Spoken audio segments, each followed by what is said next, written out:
You're listening to The Jay Barker Show on Tide 100.9 in Tuscaloosa. He's doing good. I think his energy has been good. I think his attitude has been great. And I think the execution on the field has been good. So it's been good. There you have Nick Saban addressing the media yesterday and talking about, or actually yesterday afternoon following practice, about the progress of Jalen Milroe. And certainly Alabama fans all across the globe are hoping that is exactly the case. I found it very, very interesting that in that very same news conference, he mentioned that Ty Simpson was getting the majority of the 2 snaps. So I'm not really surprised that he is. I am, Laura, surprised that Saban brings it up, even when asked about it usually. And that's the strange thing about Saban and quarterbacks. Sometimes he's been very, almost stubborn about not wanting to release any of it. But now it seems like Saban has this free flow of information when it comes to quarterbacks. He's never done that. I think he wants to give his team absolute clarity of the hierarchy of the quarterbacks on the roster. And we have it now. It is Jalen 1, Ty Simpson 2, Buckner 3. And that is going to me, I think that's going to how it's going to be for the rest of the season, for better or worse. That is how Nick Saban is going to roll. And I think that, he saw that this musical chairs of quarterbacks just was not working. I mean, we have ample evidence of that, right? I know the sample size is small, just one game, but it's South Florida. That it didn't work. It didn't work. You got to go back to the guy who's the most dynamic, the most capable of producing big plays, and just, see what it's like for him. Meaning Jalen Milroe, when everybody shows complete confidence. And now Jalen knows he's the guy. There's no need for him to look over his shoulder. No need for him to feel like, if I make one mistake, I'm going to get pulled. None of that. This is his team. It's clear. And in a way, I think that could, if you get into the psychology of quarterbacks and being a leader of a team, once you know it's your team, the responsibility becomes, much more profound and personal, and you really, you step up your study habits, your work habits, and I think Nick Saban is hoping that Jalen will respond in the appropriate manner, and I think he will. I do. I think he's going to come out and play a good game on Saturday. Do you think that they'll have had time enough to put in an offense that's more suited to his talents? Yes. It's in the playbook. I mean, those plays are in the playbook. It's just a matter of the play calling. And again, I'm sure that they are sitting down with Jalen, and these meetings include Nick Saban and include Tommy Rees and probably other offensive coaches, and they are asking Jalen, what plays do you like the best in 1st and 10 and 2nd and 7, just all the different possibilities. And when you call those plays, and this comes from Bruce Arians, when you incorporate the plays into the play call sheet that the quarterback likes, you know what it does? It puts the onus on the quarterback to prove to the coaches why he liked that play, right? Because if you are calling a play that the quarterback says, I'm not sure about this, well, that's kind of on the coaches, right? And you got to do everything you can to empower this young man whose confidence has been struggling. Yes, you have to empower him. And he needs to be actively involved in, and not just developing, the opening script of 15 to 20 plays, but all throughout the game. He has got to be in communication with Tommy Rees and with Nick Saban, and telling them what he is seeing on the field, what he is comfortable doing, what he thinks will work. And you got to get him involved in the strategy as much as his play on the field matters. I mean, I really think that you just got to bring him in and do everything in your power to make him feel comfortable. Good thoughts. I don't know if Butch hung on from Huntsville calling in. Justin, can we bring him up and see if he has a question for Big Noon Sports, presented by Haley Sansing Union Home Mortgage? Butch, are you still there? Yeah, I'm still here. What you got going on today? I'm just going to address some of the so-called Alabama fans about quarterback. Jalen Milroe suffers from a syndrome that several other Alabama quarterbacks suffer from. I call it the PDF. You know what that is? PD or? PD. No, just tell us. D is in dog, F is in fan. You know what that symptom is? No. Please explain. Okay. I call it pigment derivative factor. I don't care if Jalen Milroe threw for 1,000 yards Saturday and 10 touchdowns. Some Alabama fans wouldn't support him, and it's been that way at Alabama football a long time. I grew up in Tuscaloosa, and I followed Alabama football a long time, and that'll be there 10 years from now. Okay. He'll have How to do you All right. Okay. That's How do you enough. explain That's enough. Rice and Tua? That's enough. Okay, we're moving on. We're not going to tolerate this nonsense. Move on. Yeah, I mean, it's just There's no grounds for that statement. No, none whatsoever. So, Lars, tell us our guest lineup, since my communications are down here at my studio. Yeah. So Chris Walsh is going to join us from Bama Central at 12:30, and then Charlie Potter, who also covers Alabama football, is going to join us at 1:15. And so we are going to analyze this team and this game from every possible angle. And we're really just going to sink our teeth into this today and tomorrow when we're at Innisfree, because Matt, this is a seminal game in the career of Nick Saban. It is huge. Alabama, since 2008, has not been knocked out of the playoff picture or the national championship picture this early in the season. If I believe that's correct. And if they lose to Ole Miss, and a lot of people are predicting that Ole Miss is going to come into Tuscaloosa and beat Alabama, then this season Alabama's playing for in a bowl game, because they will be eliminated from the possibility of making the college football playoffs. So let's really break this game down, what Alabama needs to do to win, both what do they need to do on offense to be successful, what do they need to do on defense to be successful, and conversely, I mean, let's look at it from Lane Kiffin's eyes. What does Ole Miss need to do on offense to put up points? And I have said I think that Ole Miss I think their number is probably 31 to 35, and I think Alabama needs to score probably 35 to win.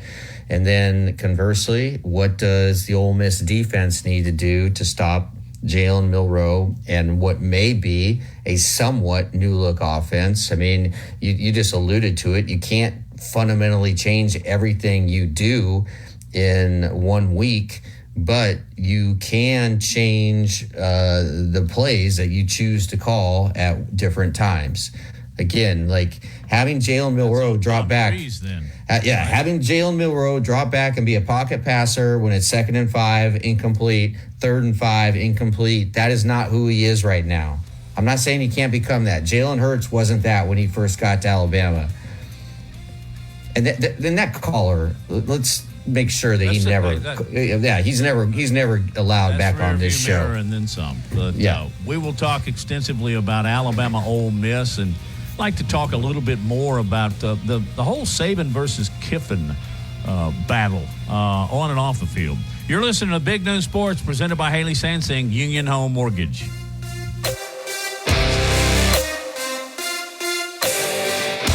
Tide Tide 100.9 Tuscaloosa weather. A warm afternoon with a partly sunny sky. The high today 85. Tonight mostly fair with the low at 65. And the weather stays rain-free tomorrow and Saturday. Partly to mostly sunny both days with highs between 84 and 87. I'm James Spann on the ABC 3340 Weather Center on Tide 100.9. It's 85 degrees in Tuscaloosa. More Big Noon Sports coming up.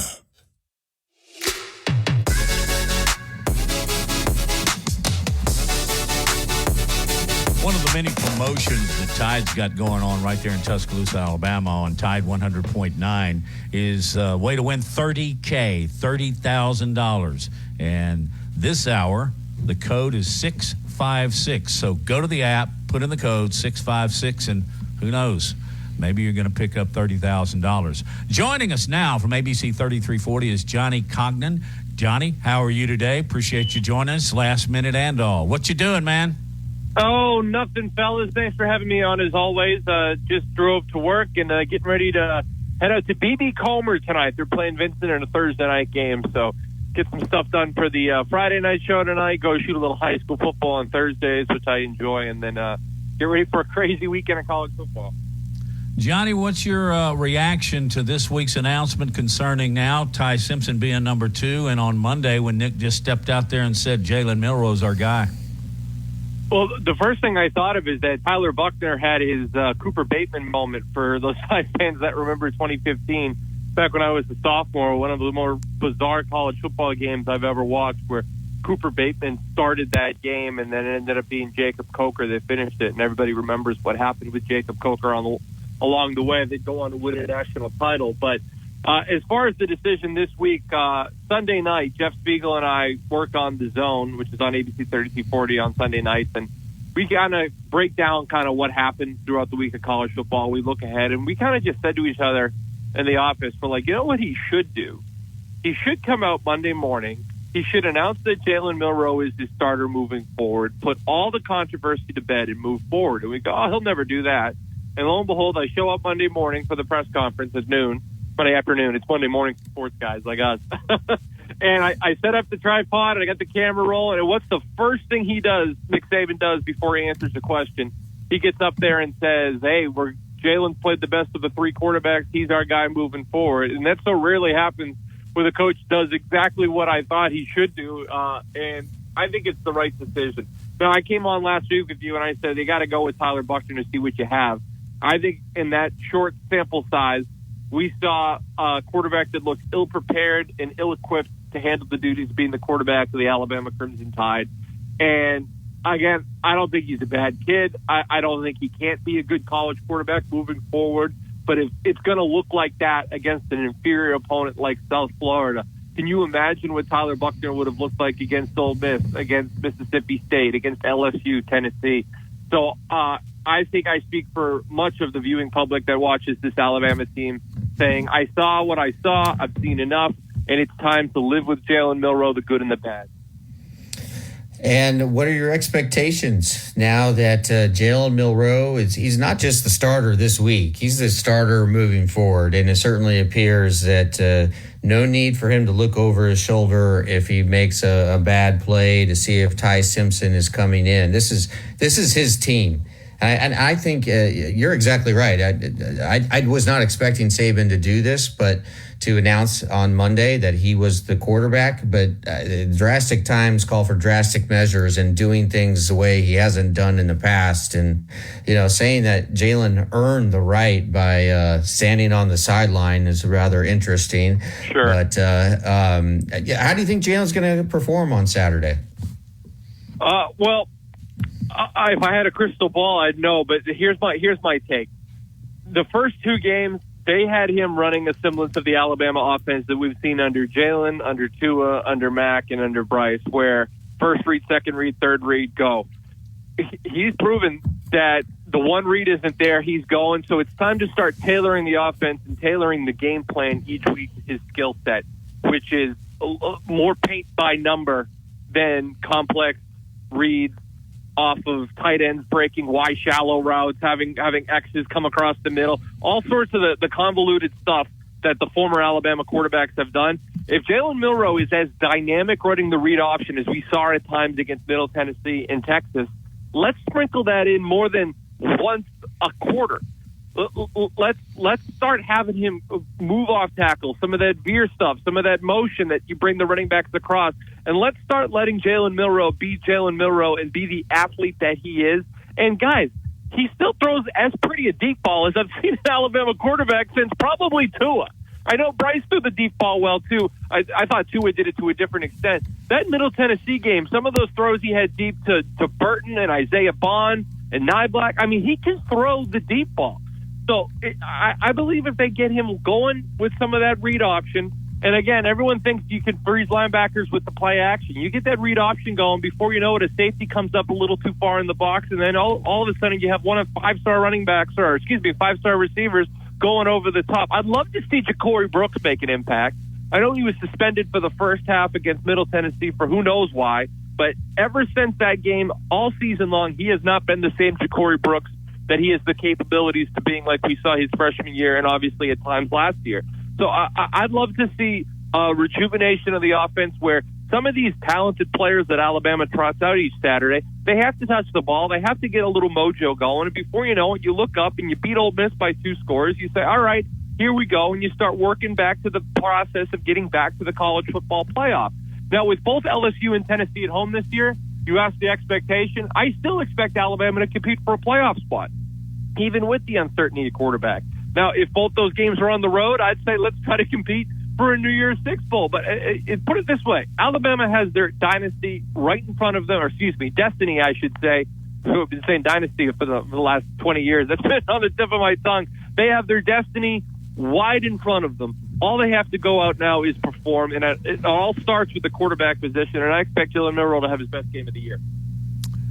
What does the defense have to do? Is there a number in your mind that they have to hold Kiffin's offense to in order to win this game? Because we all think I think this is going to be another typical Ole Miss-Alabama shootout. They'll both get in the 40s. Yeah, at least 30, right? You have to imagine. I mean, watching some of the highlights last week, Jackson Dart against Georgia Tech. I mean, Georgia Tech under Brickey, that's not a bad defense by any stretch of the imagination. And Jackson Dart had his way. Obviously, we all know Quinshon Judkins, the kid from Pike Road that's been at Ole Miss. Kiffin, I think if Alabama's ever right for a defeat against an Ole Miss team, it's right now. You got Pete Golding in the building, who knows Alabama better than anybody, with maybe the exception of Lane Kiffin. If there is an opportunity for Ole Miss to come inside Bryant-Denny Stadium and beat Alabama, it's now. And ultimately, I think it's going to come down to a shootout. And that Alabama defense that at times last week looked dominant, looked like shades of some of the older defenses, you have to just go 2 weeks prior where they allowed over 450 yards to a Steve Sarkisian offense. Now, is Ole Miss as talented across the board offensively as Texas? No. But they're not far off, guys. I mean, Dart's as good of a quarterback in the conference. And, of course, we just talked about Judkins. As dynamic a running back in not just the conference but the entire nation. I think the number Alabama's going to have to get to is 40, 42, 43 points if they're going to win this game because, man, I agree. I think we're looking at another Alabama-Ole Miss classic where the team totals are somewhere in the 90s. You know, bigger picture, clearly Alabama has struggled on, and this is this is more shocking than the quarterback issue, struggled on the offensive line, struggled on the defensive line. A prominent writer who I really like, Joe Goodman, Sure. He raised the question, like, why is Alabama playing so soft? So I'll put that to you. Well, I don't have an answer to it, but there's just something seems off about this team, right? Yeah, no, you're not wrong, especially when SEC Media Days, J.C. Latham is telling us that we're going back to being trench kings. We're going to start physically dominating people, intimidating people. And then you go look at the entire line from left to right, and you're like 6'4", 330, 6'7", 335, 6'5", 4. Like, you know, I mean, these are behemoths on the offensive line, and you would expect a physically dominant performance week in and week out. And guys, sometimes when you get out there and you're between the white lines, and that's just not the case. And I think that was my biggest takeaway from Middle Tennessee, because when a team like Alabama plays a team like Middle Tennessee, you know they're going to win. So you're looking for all the ancillary stuff that we were promised in the summer. And I was disappointed with the running game week one. Now, Chase McClellan, he's been good, but what has he had to work with? I think Rodell Williams stole the show last week, obviously gets in for a big touchdown. I thought he was their best back all last week, so I'm interested to see how the running backs are divvied up. I'm interested if we're ever going to see more than maybe a series of Jamarian Miller or Justice Hayes. But again, that all starts especially on that left side with Caden Proctor, who I think is doing a lot of thinking at the moment, and who could blame him? A freshman coming in, starting as left tackle for Alabama. And it's been done before, guys like Jonah Williams, guys like Evan Neal. But when you look at their career totality at Alabama, they were those NFL caliber prospects by year 2 or 3. They weren't a finished product as a freshman. So I think Caden Proctor is going to benefit from this early playing time, but there's going to be growing pains along the way. So I think it all starts with that left side of the offensive line. And I think Seth McLaughlin was better at the snaps last week. Let's hope that's not another issue that rises up, because when you're having difficulties at quarterback, the last thing you need is having to worry about the snap. Johnny, great stuff as always. We'll catch you tonight on ABC 3340's 10 o'clock sports and throughout the weekend as well. Appreciate it, man. Thanks, fellas. Appreciate it. Have a good day. Absolutely. Johnny Cogden, catch him tonight and all weekend on ABC 3340. Well, we talked Sports Illustrated yesterday because of the resort they're going to build in Tuscaloosa, but we'll talk to Sports Illustrated's local guy. That's Chris Walsh from Bama Central when we get back on Big Noon Sports, presented by Haley Sansing, Union Home Mortgage. Hey, Jim. Lee Thompson is known as the Bama Broker. She's a Tuscaloosa native, an Alabama graduate, and the only realtor in town with Wall Street experience. A skilled negotiator, Laura Lee knows how to buy low and sell high. And the Bama Broker isn't just going to show you houses. No, Laura Lee is going to educate you on the market, guide you to homes that fit your budget, and teach you how to sell your home for its maximum profit. Throughout the entire process, the Bama Broker will equip you with the tools you need to both buy a home and build financial wealth through home ownership. Trust me, the Bama Broker, who's as roll-tide as houndstooth, will get you across the goal line. That's Laura Lee Thompson, the Bama Broker with Advantage Realty Group. You can reach her at 205-790-7229. Again, that's 205-790-7229. And you can also email her at lauralee@thebamabroker.com. That's Laura Lee at thebamabroker.com. This is the Big Noon Sports Network.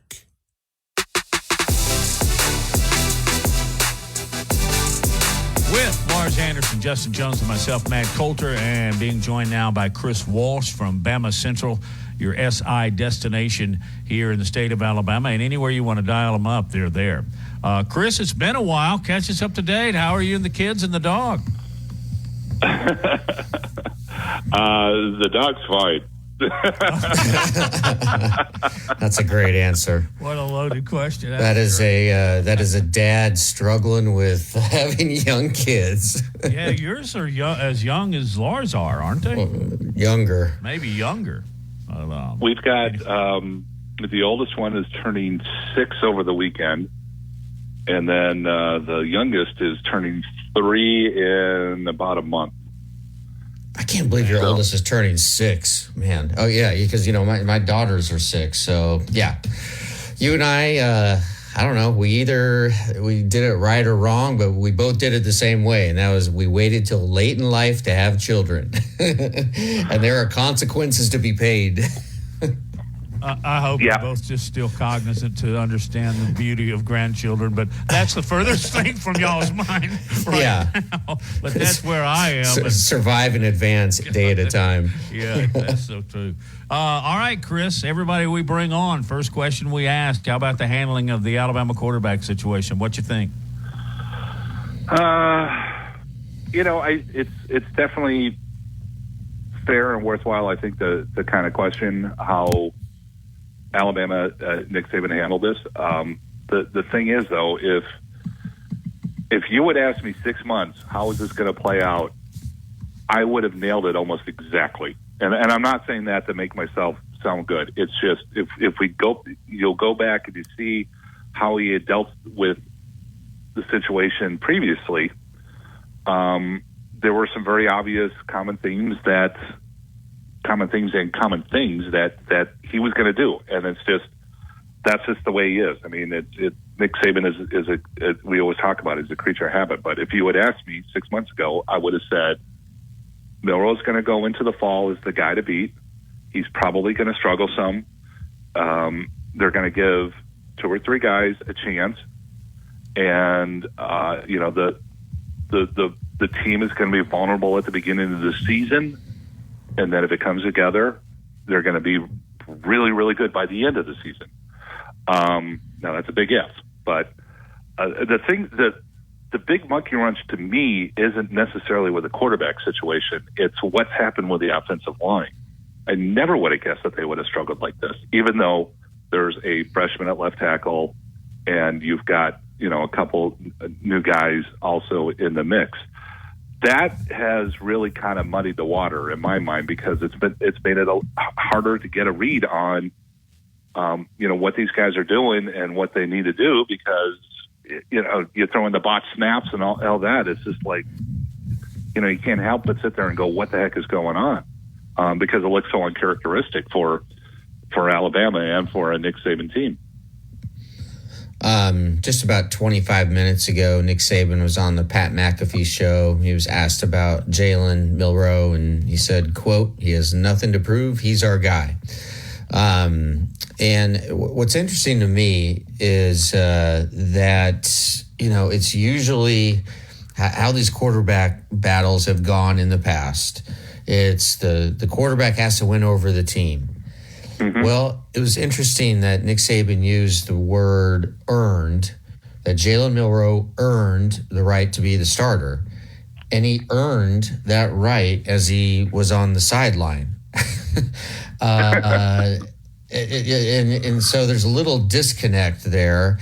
But does you think Coach Saban has to do things a little bit different, because he realizes that this uncertainty at quarterback may be infecting this team with a larger illness, so to speak, and everybody just needs to know, here's our quarterback, and today he came out, here's our number 2, and by extension, here's our number 3. So all quarterback questions have been resolved, and I don't think Jalen is going to have to look over his shoulder, right, if he throws a pick. But just how it's shaken out here in the last couple of days, has it surprised you, and does it reveal anything larger about this team? Well, I think there's definitely something to that. And, when you talk about it, Saban, with his quarterbacks, he doesn't want there to be that decision where he has to say that kind of thing. He wants it so it's so obvious that everyone can say, oh, that's the guy, And I think with this situation, you can't quite do that with Milroe, although you can do it to the point of, oh, he's the best guy. He's the best option out of the 3. I don't think there's any doubt about that. The problem is, and this is where he has to really be careful with what he says and how he kind of talks about it, is the problem with Milroe, as far as I can tell, the biggest issue that they have with him is his decision making. They can't say that. They can't sit there and say, it's you got to build the guy up. You got to give him confidence. You got to get him reps. You got to have it to the point where he's not going to be scared to throw the ball or second guessing himself. It's got to be a quick, okay, that's the guy I'm going to, and you make the throw, and that's it. So he's not going to say that. He's not going to say anything that's going to make his quarterback either, sound not the guy or make him second guess himself. And that's the problem with this guy, I think. And a lot of it just has, hopefully, if I'm an Alabama fan, I'm sitting there saying, well, it's because of inexperience. It's because, he's had only a couple of starts. I did a story a couple of weeks ago where I came out and I was just, look, it's not fair to compare him to the last 4 quarterbacks. because, you know, they're all in the NFL, they're all starting. That's not a fair thing to do. But you go back and you look at those guys, every single one of them had a rough start, you know, right after they got the job. The first big test was a tough one kind of thing. And it obviously was for him. I mean, Texas is a good team. No one can argue that point anymore. And, you know, he had 2 interceptions. They were bad interceptions, but you look at the rest of the game, and especially you put it into context with offensive line issues, those, you know, the snap issues that they had. I mean, that was between the sacks and the snaps, that was basically a fourth of his plays. You know, it really kind of minimized, you know, your sample size, if you will.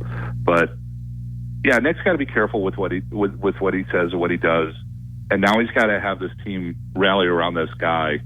I think part of the reason why he did what he did last week and going with Simpson and Buckner, part of it was just to say, okay, now we all know. Now we've all seen it. You guys got to rally around the guy, you know, the guy who's best for the job, and we all know who that is now. Chris Walsh from Bama Central is our guest here on Big Noon Sports. Chris, looking back after what Saban has said about Jalen Milroe, it's even more difficult to understand why he didn't take a single snap in Tampa. Have you got any thoughts on that? I think he knew that they were going to win that game, period, either way. And if they couldn't find a way to win it, well, then, you know, they don't deserve to be even thinking about trying to win the division, much less the national championship. I honestly think a lot of it was just he wanted there to be, here's our other options, you know, and it's out there for the world to see. So I kind of wonder if there was maybe something a little bit extra going on, you know, under the scene, but I haven't heard of anything. So unless I can get that, I'm not going to assume that there was something wrong with Milroe. I think it goes back to, you know, building, you know, getting the team to rally around one guy is the primary aim of that. I mean, Simpson, I think, took 5 sacks. I don't think, you know, I think it was all 5 sacks were against Simpson, if I'm right. So I like Simpson. I think he's got a lot of potential. He's a scrappy player, but it's you know, he's young. He's really young, and he's got to grow into it a little bit more if they can. But he's the backup, and he deserves to be the backup. So there's also the whole thing that I think to be said for sometimes you can learn a lot by just sitting and watching and you know, listening on the headset, knowing the play call, watch someone else do it. There might have been a little bit of that, but I think it was mostly just because I think Saban wanted to give all 3 guys a chance, and he wanted to see how the team was going to react to all 3 guys. And like I said before, he wanted it to be a situation where there really was no decision to be made. And now we're to that point. Chris, where would you rank this game against Ole Miss in terms of importance of an SEC opener since Nick Saban became head coach at Alabama? Yeah, pretty important. I mean, it's got I mean, it's up there. Yeah, but you know, it is up there. It is really important, but you know, it's also true that we could almost say that about almost every single year. The one difference, obviously, is they've got that loss already pinned to them, and everyone knows that it's almost impossible, you know, for them to make the playoffs if they lose one more game. We learned that last year, which, you know, I'm still kind of irked at the playoff committee and officials, because all along they kept saying it's going to be the best 4 teams. It's going to be the best 4 teams, and that was their big selling point. And then we get to a year where it wasn't the best 4 teams. It was the 4 most deserving teams. And there's a difference with that. So if that team last year with a guy off the Heisman Trophy couldn't get Alabama in with 2 losses, it'd be really, really hard for this team unless, we have absolute chaos. Although the way the season has started, it's looking like it's going to be an absolute chaos kind of season. So, yeah, Alabama's margin of error is probably gone. Really needs this win. It doesn't matter if it's 1 point, if it's 40 points. They got to find a way to win this game, and they got to have something that they can build on for the rest of the SEC schedule. Chris, can you hang on through the break and let us ask you about your new resort that you're opening up in 2025? Oh yeah, absolutely, absolutely. So cool, man. All right, that's Chris Walsh from Bama Central. Look him up, dial him up, and read him. He's got the largest staff covering Alabama sports in the world, literally. We'll be back with more Big Noon Sports presented by Haley Sansing, Union Home Mortgage.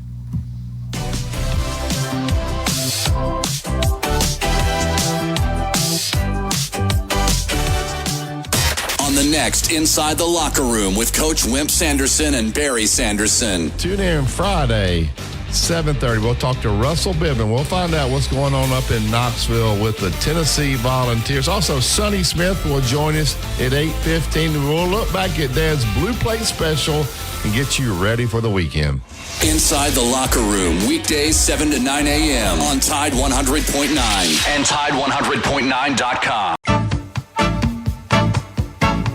Securing the best mortgage possible requires a lender who has knowledge, is trustworthy, and treats customers like family. And no one is better at all of this than the mortgage miracle worker, Haley Sansing. Based right here in Tuscaloosa, Haley Sansing has spent decades working in the mortgage industry.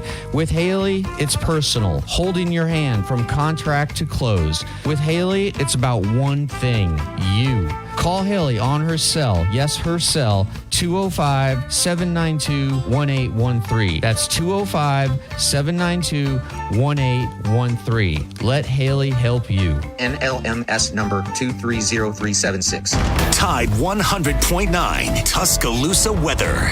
A warm afternoon with a partly sunny sky. The high today 85. Tonight mostly fair with the low at 65. And the weather stays rain-free tomorrow and Saturday. Partly to mostly sunny both days with highs between 84 and 87. I'm James Spann on the ABC 3340 Weather Center on Tide 100.9. It's 86 degrees in Tuscaloosa. Covering SEC sports like kudzu on the roadside. This is Big Noon Sports. Indeed it is. Thanks for dialing us in on this sunny Thursday afternoon. It is absolutely a beautiful day.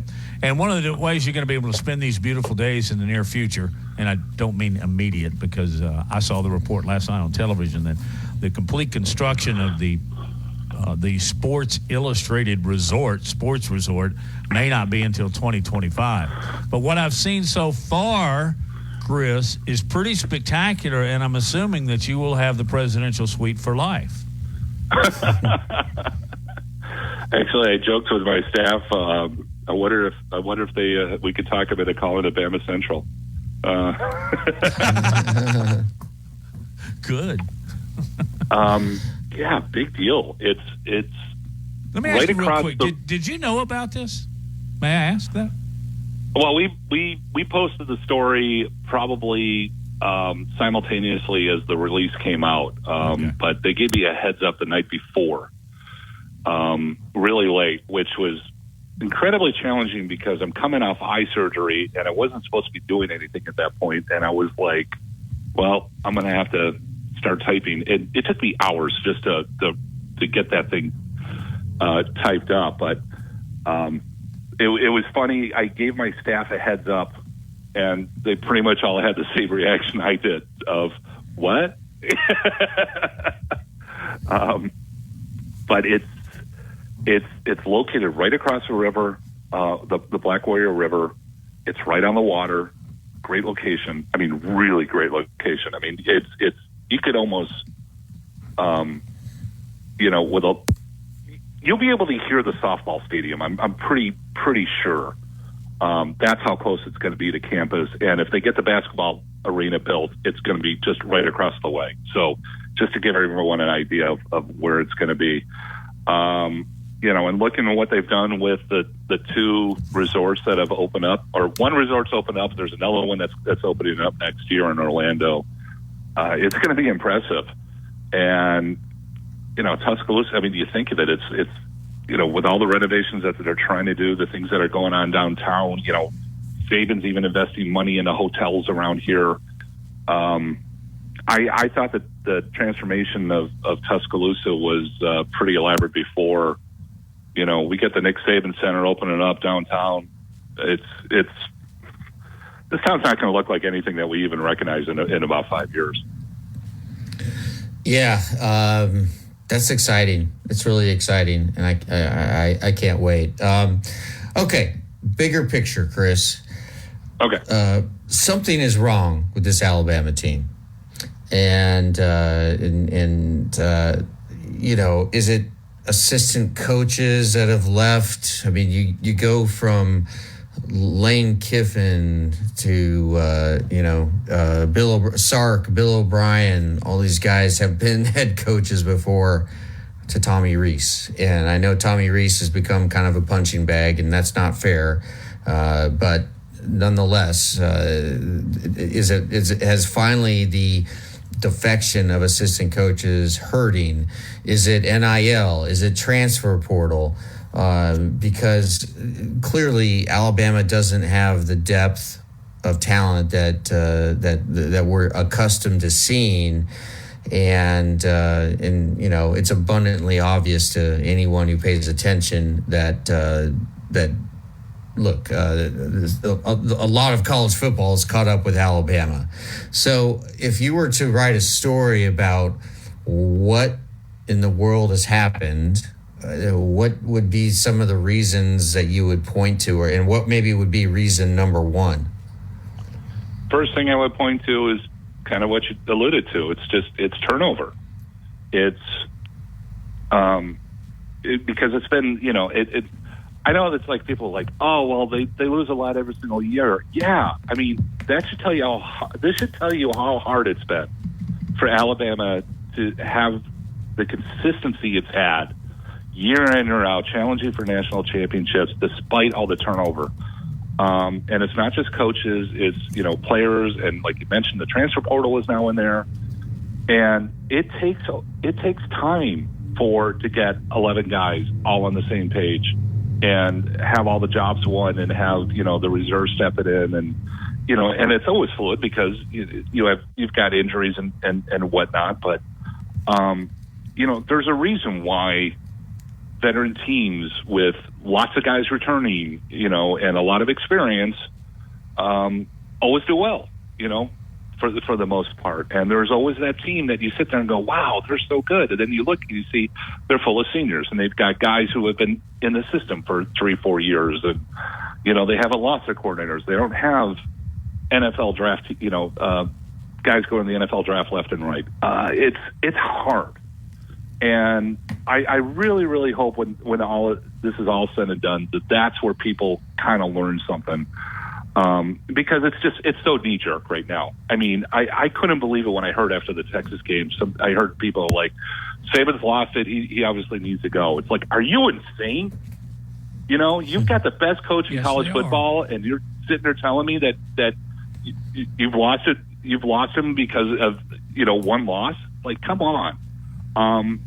And nobody ever gives credit to the opposition either. I mean, they're spending their whole year trying to figure out how are we going to beat Alabama, and Texas is good. I mean, Texas is what, number 3 right now in the polls. Sark is a heck of a coach, and Alabama was really lucky to win that game last year. And it kind of touching on what we were talking about before. Milroe's numbers against Texas were better than Bryce Young's numbers against Texas. The only difference in the games was the fact that Alabama, won one, lost the other. And granted, he had the 2 interceptions, which, they were big. But I'm talking overall numbers. So anyways, it's for me, that's number one, first and foremost. And at this point, I think Alabama is, they're trying to circle the wagons. They're trying to find their identity. I think run the ball is going to be a big theme, from here on. They've got to avoid mistakes. This is a good test, though, because, Ole Miss's offense, they've got almost everyone back. And, Lane is a heck of a play caller, just like Sark is. And I'm sure he sat there and studied the living daylights out of everything that Sark did. And they're going to see everything that Texas did and was successful with, plus a few more things. So this is a very good test. Chris Walsh from Bama Central. Who's the best team in college football right now?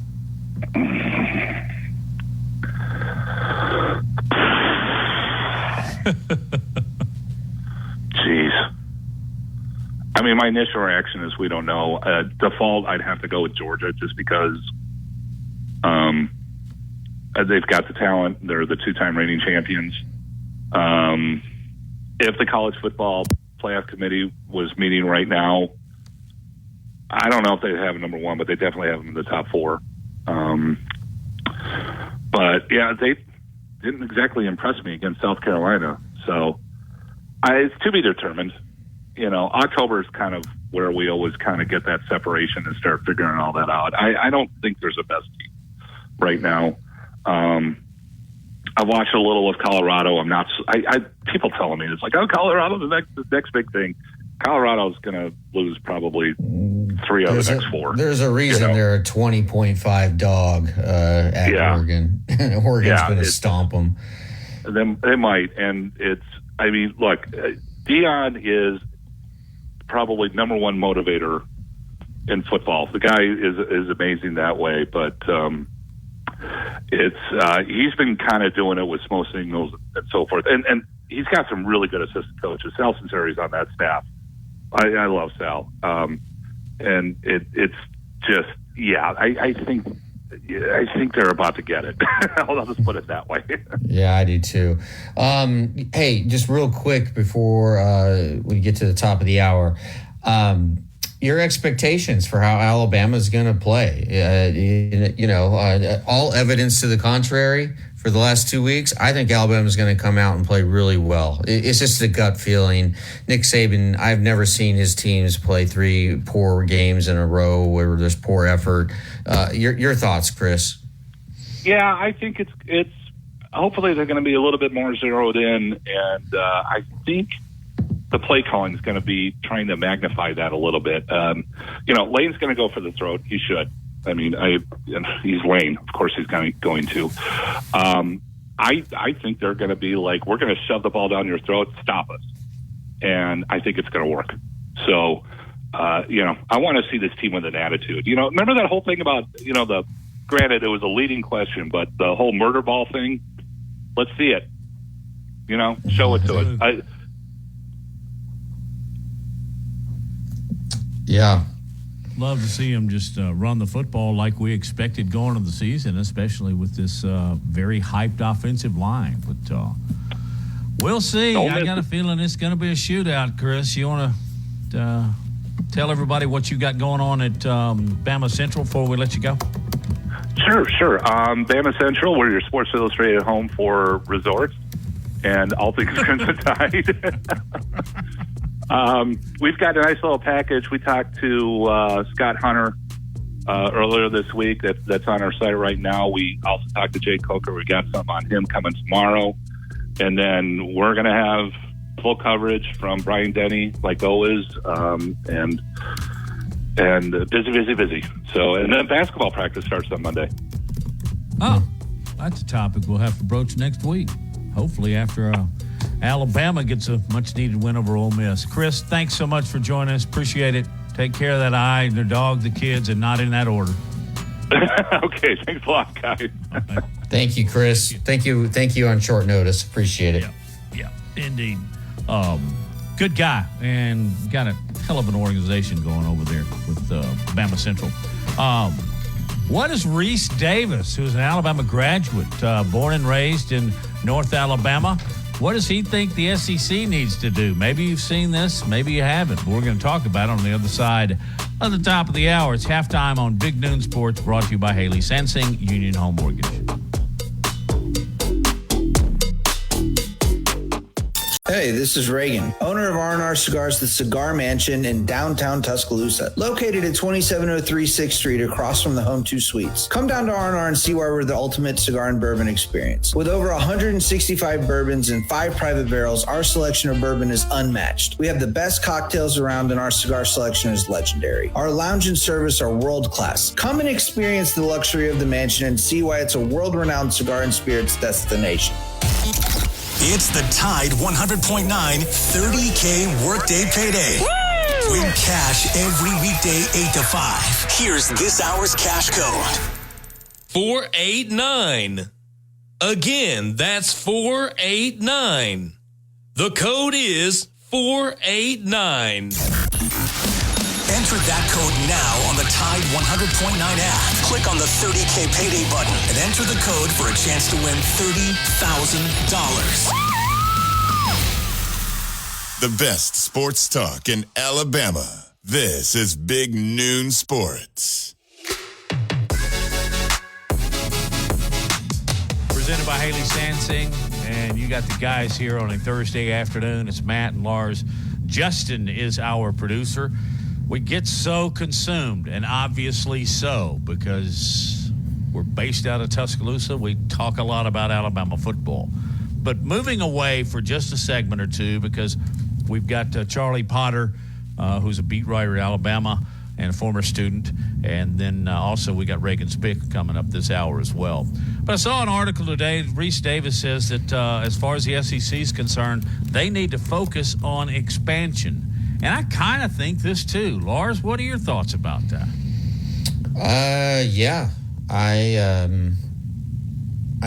think they should, because but you know, SEC is in very capable hands with Greg Sankey, and but I do think they need to keep an eye on what the Big Ten is doing, and the fact that they've been able to add USC, UCLA, and now Oregon and Washington. You get the 4 most valuable sort of products, you know, for lack of a better word, out of the West Coast into the fold of the Big Ten.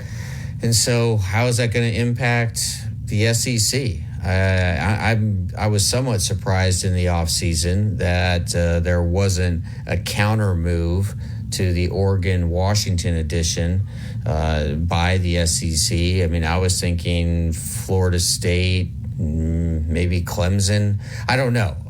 But you know that Greg Sankey is on top of this. And we had a extended discussion yesterday with Anna Slive, the daughter of the late, great Mike Slive, longtime SEC commissioner, and we talked about Greg and just how Greg is in a lot of ways a spitting image of Mike Slive, and so I think you know, there's no reason to panic, but I agree with Reese Davis. How about you?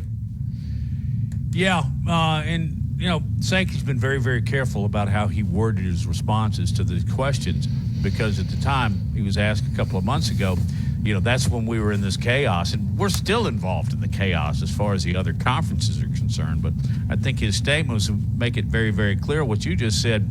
Hey, we're the SEC. We're fine. We're okay with where we are.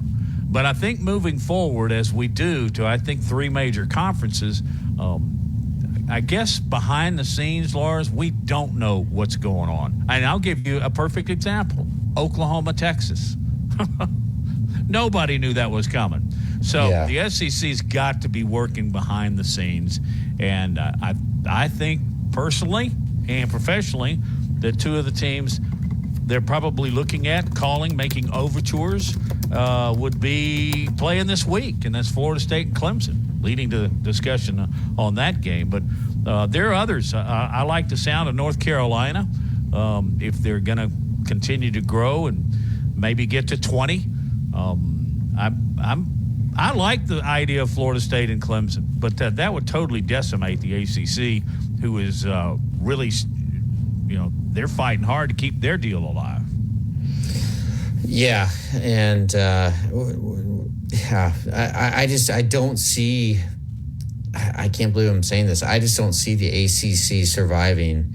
And, because we heard from the president of Florida State this offseason, late in the offseason, saying they basically have a wandering eye and they're looking to get out and they're looking for, a new long-term partner.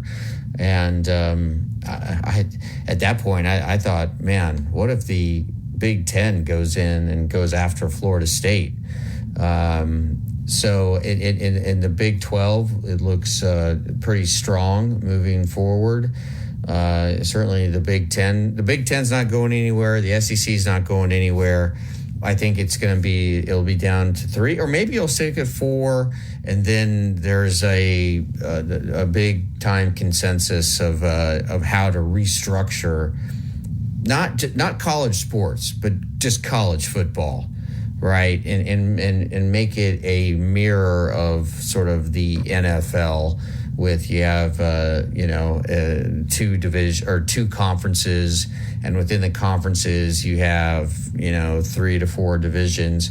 But what's really I hate to use the word ironic because everybody misuses that word, but what is just incredible is that what conference right now would you say is the best top to bottom in the country? It's the Pac-12. Yeah, it's the Pac-12. It's a conference that is that went poof right before our eyes this offseason. Well, do you think we'll be saying that this time next month? Yeah, I do. Well, look, they're all playing each other. I mean, they're going to cannibalize each other, just like the SEC is going to do. And I don't know, Florida State looks like they're head and shoulders above everyone else, and that's in the ACC, and that's what makes this Florida State Clemson game on Saturday so fascinating. Because if Florida State wins this game, it's almost like they can write their ticket to the college football playoffs. And I really like their quarterback a lot. I think Florida State is going to make a statement on Saturday. And we are going to get into a couple different games with Reagan here, the owner of R&R Cigars, at about 1:45. And the games that we're going to be looking at, Matt, is Florida State at Clemson. Florida State's a 1.5-point favorite. Colorado at Oregon. Oregon is a 20.5 favorite, 20.5 points. And then here closer to home, Auburn at A&M. A&M is a 7.5-point favorite. And then Ole Miss at Alabama. Alabama is now down to just a 7-point favorite. And you have a lot of 6.5. Well, yeah, it may be. It varies by the sports book, but clearly it's come down quite a bit. I think it opened at 11. I could be wrong on that, but it's come down, and which is really odd. Alabama spreads usually don't come down; they go up because so many people who are Alabama fans bet, and they bet on Alabama, which sort of artificially causes a spread to go up because Vegas isn't interested in necessarily believing that they're going to win by that amount of money or that amount of points, but they're interested in making money, and so they want to get the spread that reflects the amount of money that's coming in. Well, it's going to be very interesting to see how this plays out. And I was just looking at Pac-10 teams that are ranked. You got USC, you got Washington, you got Oregon, all in the top 10. Are they beating Georgia?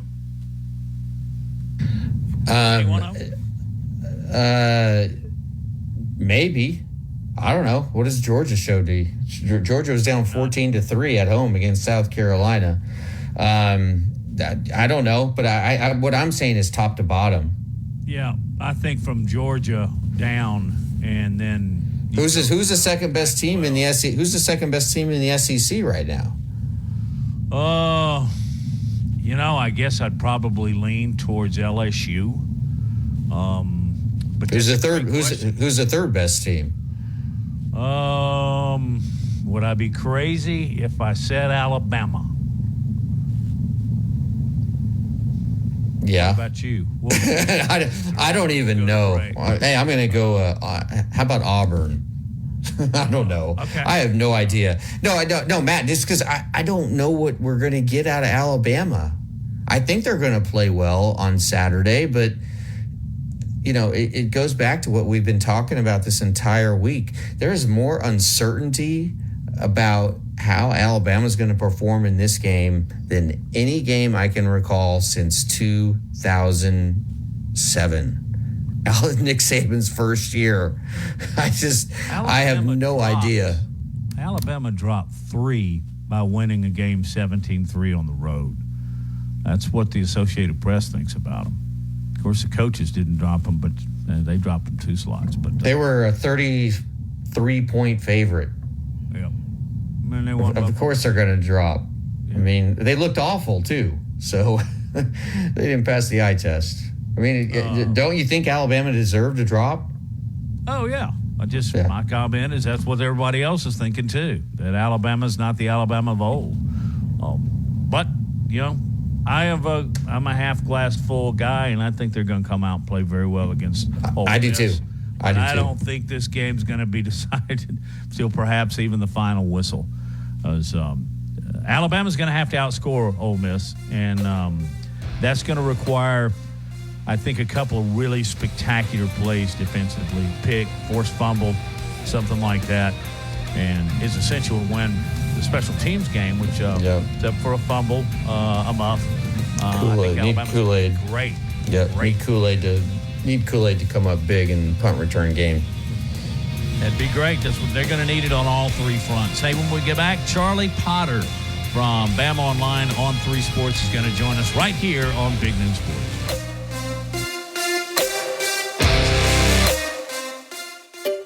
Finding great Canada. Tide 100.9 Tuscaloosa weather. A warm afternoon with a partly sunny sky. The high today 85. Tonight mostly fair with the low at 65.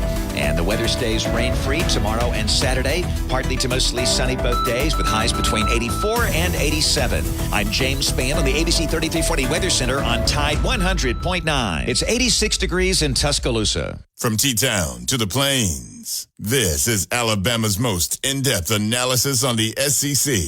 This is Big Noon Sports.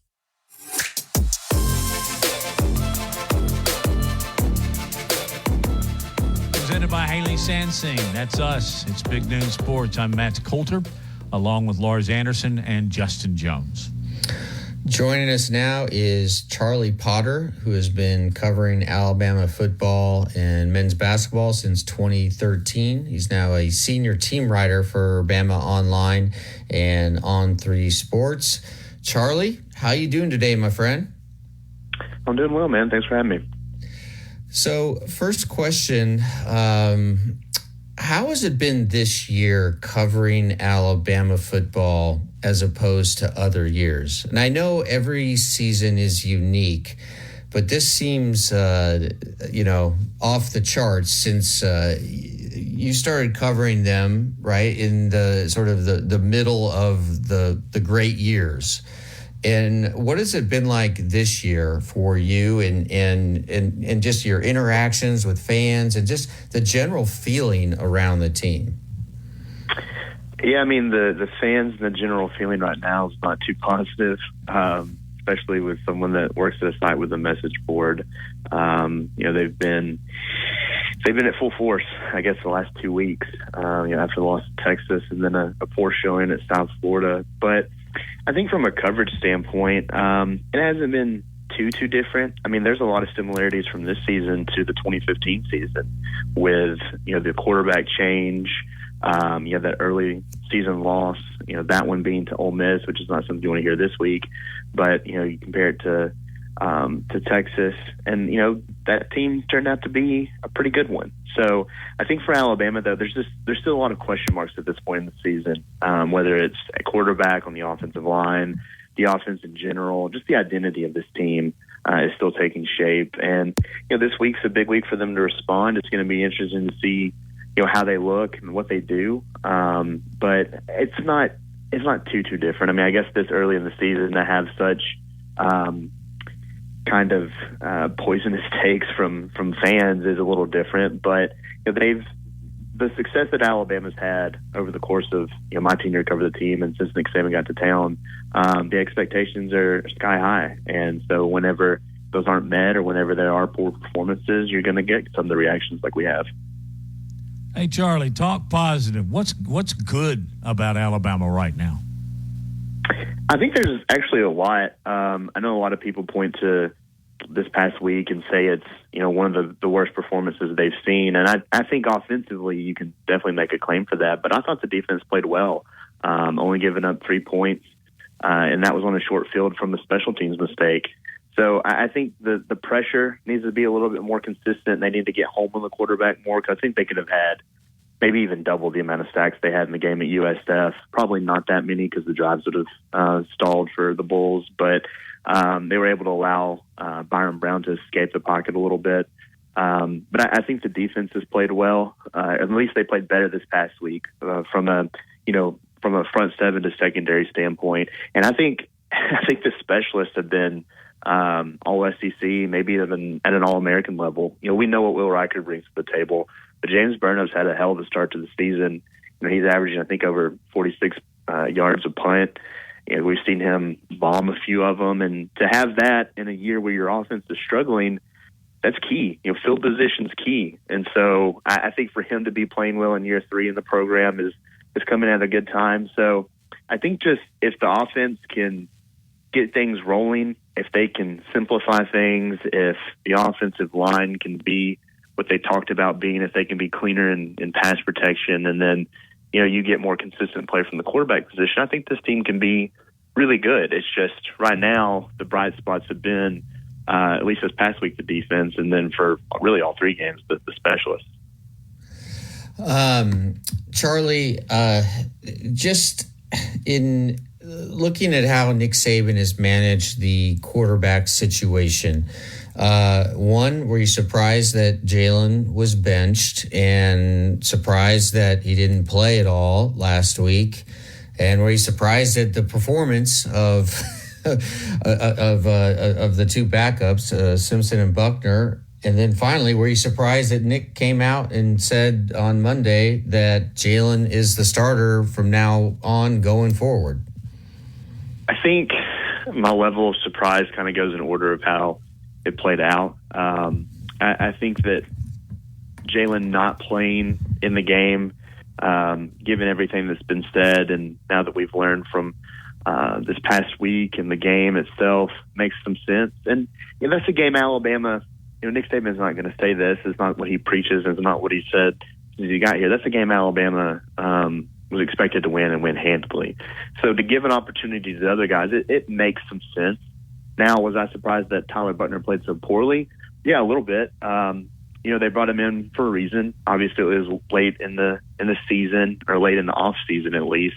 And but I mean, he was skipping passes to wide receivers. There were some bad plays in that one. I didn't think Ty Simpson played that poorly. He's the one that was on the receiving end of those 5 sacks. So maybe he could have got them in better pass protection and alignment up front. But I didn't think it was that bad. But I think Monday, Nick Saban just coming out and naming Jalen starter, I wasn't expecting that. I like to think of myself as a organized and prepared individual. I didn't have any kind of Jalen Milroe story ready for Monday. So that one kind of took me by surprise. But given everything that's been said, the frustrations that Jalen might have had with the decision to go with the other guys, and then his response afterwards, and we saw him being a real leader on the sideline in Tampa, I think it all kind of makes sense. Now, will the strategy and how they've gone about it, will it pay off? That remains to be seen. But Nick Saban's spoken really highly about Jalen this week. Heck, he was even on the Pat McAfee show just a little bit ago, saying how he's got nothing to prove. He's our guy, and he's the guy that he has confidence in right now. So Jalen Milroe is going to have an opportunity to bounce back this week, and right now Ty Simpson's the number 2 quarterback, and we'll see if that remains to be the case. So I think this is a situation that right now seems to be resolved, but again, like Nick Saban preached all off season long, really, is that this is a competition that he wants to continue to see throughout the year, and he wants guys to make improvements as the year goes along. Charlie Potter, writer for Bama Online on 3 Sports, University of Alabama beat writer. He is our guest on Big Noon Sports. You remember Pat? You mentioned Pat McAfee. I was very curious as to why he decided to start doing this on a weekly basis, and then suddenly the old man woke up and said, well, he's just trying to get to the younger generation, and it all makes sense. But we can't listen or watch that show because we are actually on the air. Do you have anything else to share of note that he talked about with McAfee this afternoon? Well, I mean, I think in addition to, like you said, reaching a younger audience, I'm sure Nick Saban was compensated pretty nicely to make those weekly appearances. I think that probably had something to do with it too. But it's the biggest takeaway was the Jalen talk. I mean, I think the first question out of the gate was about Lane Kiffin this week. That's always what it's going to be about. But I'm trying to look back of what I had typed out. One thing that he talked about later was, his affinity for coaching defensive backs. And I think the quote was, one of the things he's always tried to do is to be his best assistant. And, I think for a coach that's had the longevity and consistency that Nick Saban's had, the mentors he's had, the lessons he learned along the way, I hear him talk multiple times a week, and he starts to retell a lot of stories. But it makes a lot of sense with how hands-on he is with the defensive backs. He's a guy that likes to be, in those meetings, and, he's going to patrol and watch over the whole team, but he's very much there and hands-on with those guys. So to hear that he, in order to be a successful head coach, you have to be your best assistant, I think is key. And, he talked about the team as a whole, how much faith and confidence he has in them. And I'm sure Alabama fans are kind of tired of hearing that, but, he's been steadfast in that. And, this is something that when he speaks, it's going to be on TV. It's going to be on social media. Those players are going to see that. And I think that helps. But for the most part, the biggest takeaway was the Milrose stuff, and the quarterback talk is what kind of dominated the week. Yeah, and sticking with Jalen Milroe, do you think Nick Saban is going to be more actively involved in the game planning with Tommy Rees? And just based on some of the comments that Nick has made this week, he didn't necessarily overtly indicate it, but in a subtle way. That's what the message I got. And do you think that's is accurate? And two, what are you hoping? Like, if you're an Alabama fan or you're on that staff, I don't know, what are you hoping to see out of Tommy Rees in the play calling this week? Yeah, I mean, I don't think Nick Saban's going to come in there and snatch away the clipboard from Tommy Rees. I do think that he has input and always does, but I'm kind of surprised that we haven't seen them play more to Jalen's strengths. He's a phenomenal athlete. Nick Saban's even said it himself. He might be the fastest player on the team. He has an explosive ability as a runner, and the fact that we haven't seen more design runs with him is kind of surprising, especially in these big games, because with a guy that is still developing as a passer, I think, he has a cannon of an arm. He's made some nice plays, but the intermediate throws that haven't been there, you can open some of those up whenever you're dialing up some runs for him to make plays with his legs. So I think also just helping out the offensive linemen. I don't think they need to be in any kind of 7-8 man protection all the time, but Caden Proctor has struggled the last couple weeks. Alabama's given up 10 sacks up front. 4 of those have been on the true freshman. And so I think that if give him a tight end, or the protections just need to be better, not only from an offensive line standpoint, but Jalen Milroe needs to recognize that at the line. So it's not. I don't think there needs to just be drastic changes. I think some zone reads, throwing in some RPOs. Nick Saban's talked about play action passes. If you can just do some of those things to where you're creating some problems for the defense, making them think, I think that can help Jalen Milroe out a ton, because the wide receivers have played well. the guys around him have played well. So if they can get that rolling, I think this offense can take the next step forward. Hey, Charlie, you want to hang around and talk about some other games, or are you pressed for time? I mean, I'm not an expert on other games, but I can stick around. Yeah. We'll just talk about Ole Miss then. Yep. All right. Yeah, you're listening to Big Noon Sports. More Charlie Potter in just a moment.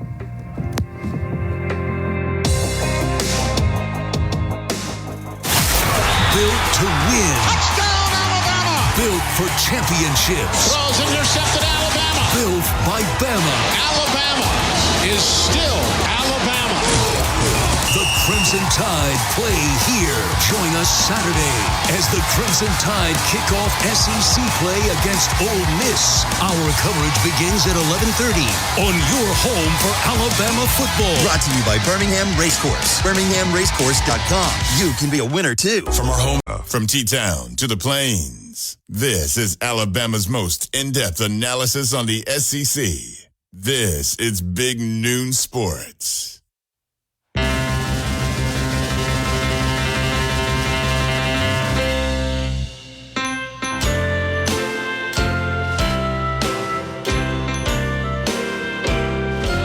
That's right. It's Matt Coulter's 29th birthday.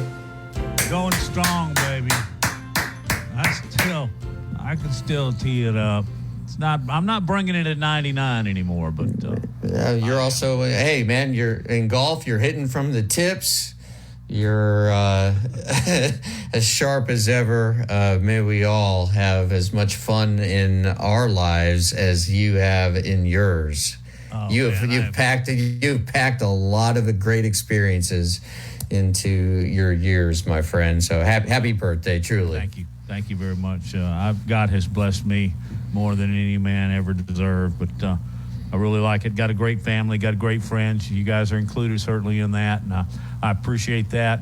And around 2:05, there might be a cold beverage in my hand. So it is a good day. I want to go see my grandkids and my kids. So that's good. Thank you for bringing that up. Appreciate it. Charlie Potter from Bama Online on 3 Sports is our guest. Charlie, tell everybody what you're working on and how they can actually directly find you and read you. First off, happy birthday. Thank you, Charlie. That was a nice little intro there. But for me, my big story has already been posted for the week, so I'm going to try to sail into Saturday. I reached out to Cole Kublik earlier this week and just wrote a what's wrong with the offensive line story. I think that's one of the biggest questions for Alabama fans. You whether on Twitter, on the message board, really anywhere, you can kind of get an idea of what's bothering them or concerning them. And outside of quarterback, I think offensive line's right up there. So that was posted yesterday. I'll be on, covering the radio show tonight, and we'll have, continued coverage tomorrow, and of course be at the game Saturday. And, I'll post my stuff and Travis Reier, Clint Lamb, all their stuff. Recruiting. It looks like Alabama could get some good basketball news here in a little bit. That'll be all over at BamaOnline.com. What were your takeaways from your reporting on your story on the state of Alabama's offensive line? Yeah, it kind of goes back to what we were talking about a little bit ago. It's just it's not – the offensive line hasn't played great. Make no mistake about that. But they could use some help. Some of it is kind of formationally or, the way that the offense is being called. I think it's kind of a collective thing. I think, the running backs haven't been great in pass pro. Quarterbacks, again, being able to read things and get them in the right alignment. It's been a collective effort, but I think there were really high expectations for this group, and Cole is one of those guys kind of leading the charge there, and he's someone that, he's great at what he does when it comes to evaluating offensive linemen, but it's a situation where everyone needs to be better, and I think for them to, they've talked all off season really about being a dominant and physical front, and so far we haven't really seen that. Now I think they showed glimpses of that late in the USF game. I know some people point to that and be like, well, they should have showed that the whole game against USF because that's a inferior opponent. But I think it's a step in the right direction. Now we'll just see from a pass protection standpoint if they can clean some things up, get guys in the right spot, and collectively do a better job. How much has what appears to be often shuffled, well, it not appears, they're shuffling quarterbacks in and out. They're doing it in practice, too. That's got to have some effect on the O-line, doesn't it, Charlie? A little bit. Those guys will tell you, though, they don't even really look at who's back there. It changes some because you look at Jalen and his ability to scramble. That I don't want to say makes life harder on an offensive line, but they're blocking a little longer. And heck, we've seen some guys take off down the field thinking that he's going to tuck it and run, and he's still trying to make a play with his arm.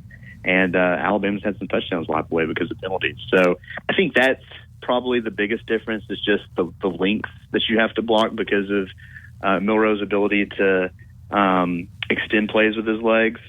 But, for the most part, I mean, it's not like they have just a super short guy back there, a super tall guy back there, and the snaps have to be different or anything like that.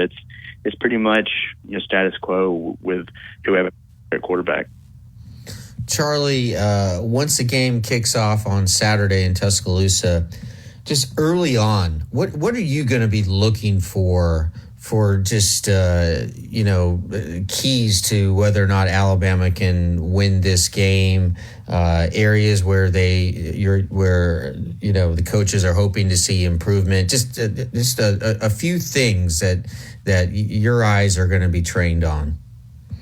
Yeah, I mean, it's really this way for every game, and it's kind of a lot of what we talked about, but just the play of the guys in the line of scrimmage. Alabama needs to be better in pass protection. And again, that's kind of a collective effort. But Ole Miss, they've been really good at getting after the quarterback this year. I think they have 10 sacks.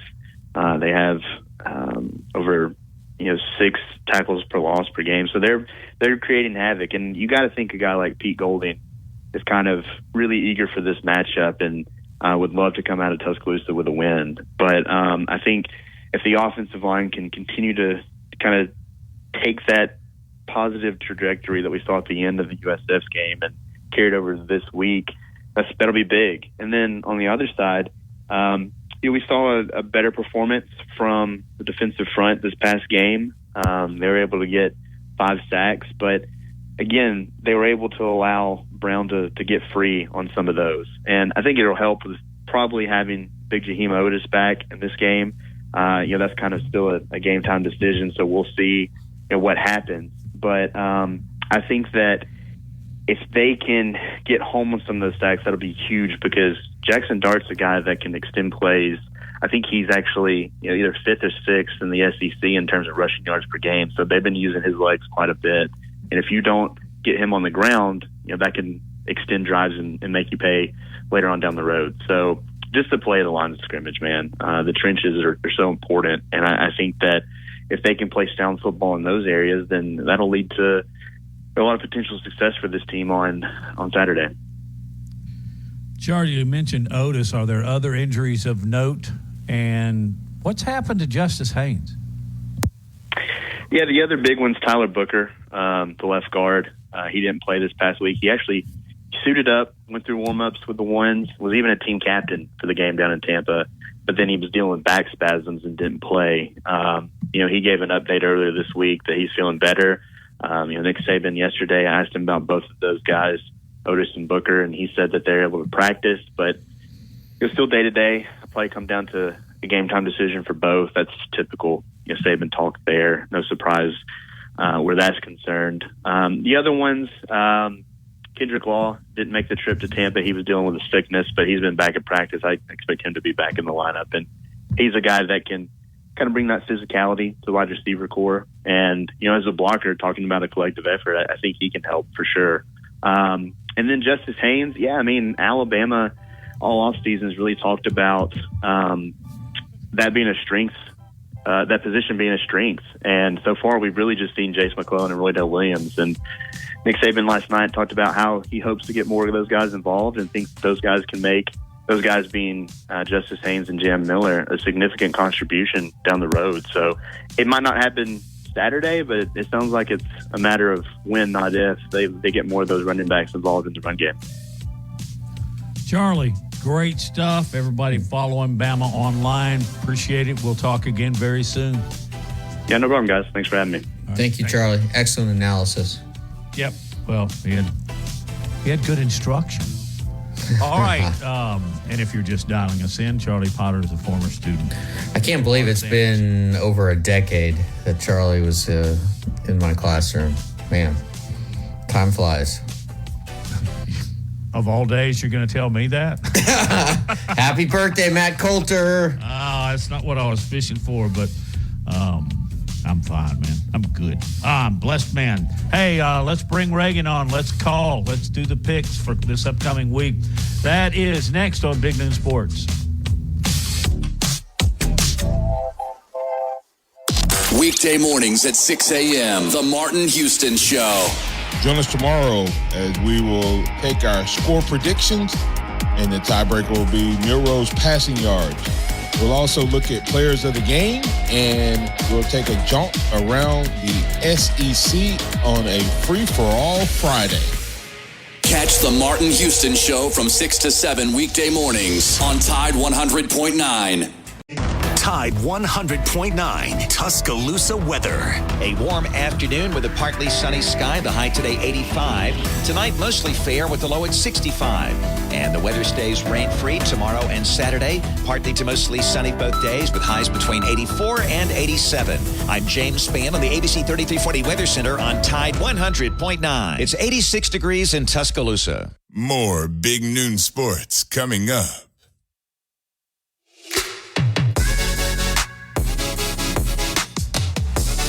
Indeed. Coming up, R&R, Reagan's pick as he sits on the porch. Maybe not. He may not be out at the mansion yet and enjoys a nice cigar, a glass of bourbon. He welcomes you to come by anytime. Watch the game Saturday if you don't have tickets. So anyway, Reagan, how you been, man? Hey, man, I am great. I am actually at home right now, having my coffee and morning cigar upstairs in my I don't call it a man cave because I feel like that's emasculating, but I have a place in my house that I smoke cigars. Oh, Reagan, you're the best. I'm serious. I don't like the word man cave because it's like saying, yeah, my wife lets me have a room in the house for my stuff, and it's like, no, I don't like that. I'm not like. So your whole house is a man cave. Yeah, really. I mean, it kind of is. I mean, honestly. Well, like I have my office that's about to be turned into a nursery. I have Raina's room. I have the guest room. It's wild how the whole kid thing changes up everything.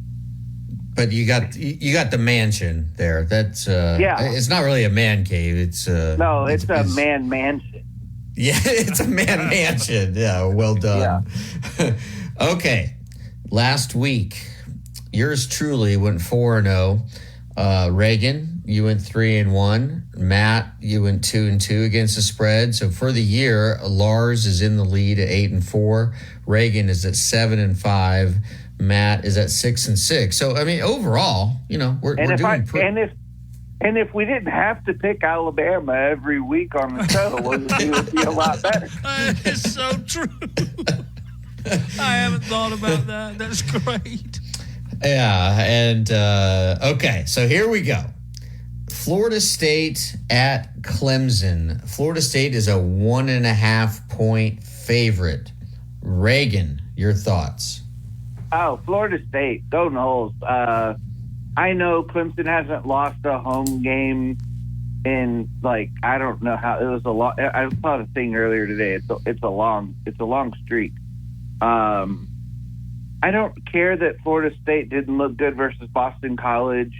If you know Boston College, when they do the bandana thing, Boston College is like supernatural. And I don't think Clemson's very good. So I like FSU to beat Clemson. Big game for them to, kind of take over as the ACC leader again. They need to win it anyway.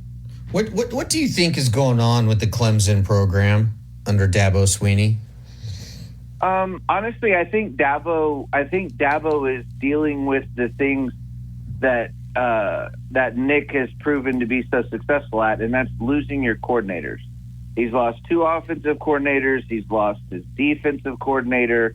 He hasn't been able to replace them and get the same results, and that's going to be what dooms Dabo to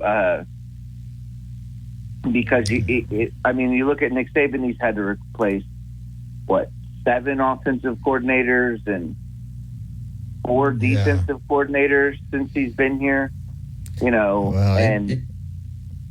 might be more than the 7. Yeah. I mean, it was like from 16 till 21, it was a different one every year, just about. So, I mean, Dabo's got to learn how to do that. He's got to be able to replace coaches, and he hasn't proven he can do it. This team is evidence of that. And Matt, your thoughts? Florida State, 1.5 point favorite on the road at Clemson. This, to me, looks like maybe Clemson pulls one off. But every time I think about that, I think about Jordan Travis. And he's like top 5 Heisman Trophy candidate right now. And I just don't know with Clemson. I don't know if their defenses are as good as that. I don't think they are. I don't think they're as good a football team. NIL and transfer may have a lot to do with that. But I'm still going to go ahead and throw the Hail Mary, give the Rock the chance, and I'm going to go with Clemson. And this may be why I'm last. I'm going with Reagan. I think Florida State wins this comfortably.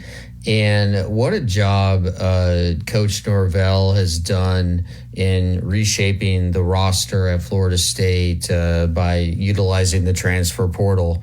I mean, all the big-time players on that team seem to have been plucked from the transfer portal. Okay, so this is a really interesting game. Colorado at Oregon. Oregon, and Colorado is the darling, right, of college football right now. Oregon is a 20.5 point favorite. All right, Reagan. I heard that Deion's level of detail is like the greatest. Like, I have never heard of them pumping in crowd noise at practice and using noise generators to make practice loud for his players. But, oh, my God, Deion Sanders has just turned the college football world upside down by pumping in noise into his practice. I mean, guys, can you believe that somebody has that level of detail? I'm stunned. I'm stunned. I can't. All right, this is for those of us. Yes, it is. Yes, You gotta know, but you gotta know Reagan. Like this is Reagan ripping Deion Sanders. He was selling it so well.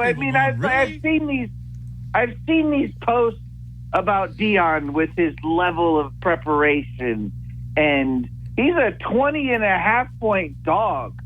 Shut up. Go Ducks. Like, I want this clown show out of here. I'm tired of it. I'm sick and tired of it. They're talking about the late trade on Travis Hunter. Like, it was, I mean, okay, the guy's getting death threats because this cult of Deion doesn't know how to act in this in society. It's crazy. Like, it's literally crazy. I want it to end. I want Deion. I want it to end. And the thing is, I like Deion. I think Deion is great. I think Deion's good for college football. But the people here that are just mind-numbingly dumb about it. Like, wow, I can't believe somebody had this. Like, it's like Deion invented sunglasses. Did you see his son just bought a Rolls Royce? Yeah, good for him. But good for him. I don't have a problem with that, right? I don't have a problem with that. But and the problem with Deion isn't Deion, it's the fans. The people making death threats because they didn't like a play, because that was the first game of college football they'd ever watched. But in all honesty, I think Oregon's too much for them. I don't care if Travis Hunter played. I don't think Colorado is very good. They've had a really easy couple games that they've managed to make look like really tough games. I think Oregon has their way with them, and maybe the Deion. And the thing is that if they lose, I'm sure if they lose by 5 touchdowns, it'll be somebody else's fault other than Deion and Colorado's fault. It'll be your fault. Yeah. Probably. Hey, Reagan, you articulated exactly my feelings on Deion Sanders. I'm going Oregon as well. Matt? Oregon. Don't know again. I don't need to go into any greater detail because you already have. So, all right. And this is another game that we're obligated to pick. Auburn at A&M. A&M is a 7.5-point favorite. Auburn traditionally plays pretty well in College Station. Reagan, your thoughts? I'll pick Auburn. I don't like it. I don't really like either of these teams at all. But Auburn went on the road, won. Texas A&M went on the road, lost. I don't know. I think Auburn probably a little better this year. Matt? They say the home field advantage is worth what, 3? 3. So would that make this on a neutral site a 4.5 point? I'm sorry. This number seems extremely low to me. I don't bet. And it's nothing against Auburn, but its first year, Thorne's going to be really targeted. It's going to be 92 degrees at Kyle Field. I take a lot of A&M here. Yeah, I am too. Loading up on A&M. Auburn, hey, it's been a nice story through 3 weeks. They haven't played anybody. This is big boy football. It was a nice win out at Cal for sure. They didn't cover that game, which hit me pretty hard.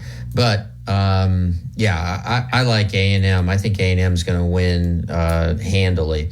All right. This is the one everybody's been waiting for. Ole Miss at Bama. And the latest I've seen is Alabama 7-point favorite. Reagan. Oh, man. Geez, Bars. Come on. Wow. Look, this one's weird for me. It's weird because I don't like. Did they learn? Did Tommy Rees? Has Tommy Rees learned? Is he gonna call the same offense he called for Texas with Jalen Milroe? Or is he going to call the offense that he had with Ty Simpson, with 2 tight end packages, with different runs, not out of the shotgun every time, with some slants and some screens? Or is he going to go back to the predictable shotgun draw 9 times in a row on first down offense that we saw versus Texas? I don't know. Does it make a difference? Milroe versus Simpson? Yeah.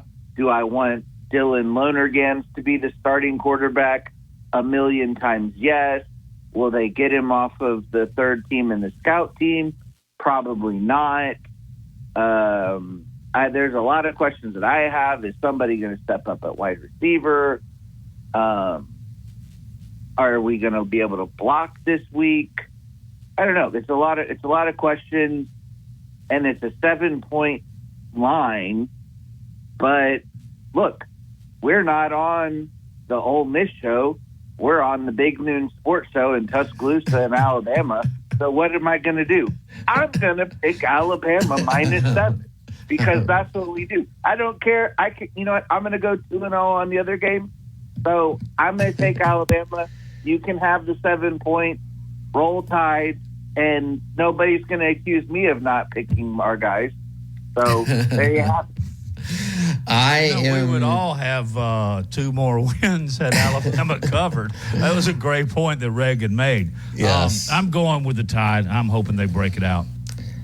I am going with Alabama too because I believe in Nick Saban, and I can't imagine a Nick Saban coach team putting forth 3 duds of effort in a row. And so, I like Alabama to win in the neighborhood of a 35-24. And I think the defense is going to make big plays, and maybe Kool-Aid takes one to the house. But do you have a score prediction for us, Reagan? I don't think Ole Miss scores more than 14 points. Whoa. That's I interesting. really like this defense. I really like the defense. I don't think Ole Miss scores more than 14 points. Can we score 21 to cover that 7? So we'll find out on Saturday. What are you going with? Like 24-14. Matt, real quick. Wow. Low scoring. I would say something like 40-30. All right. You remember. Happy birthday, Matt Coulter. Thank you. Happy birthday, Matt. I wish I had known that earlier. Could have wasted all the time talking about Matt's birthday. No. We'll come by the mansion. We'll try to come by the mansion tomorrow. We can celebrate a little bit. Let's do it. I'll buy you a drink. All right. Thank you, Reagan. Thanks, Reagan. Thank you, guys. Roll Tide. Thank you, Lars. Thank you, Justin. Thanks for all the well wishes. Let's do this again tomorrow at Innisfree in Tuscaloosa. Celebrate.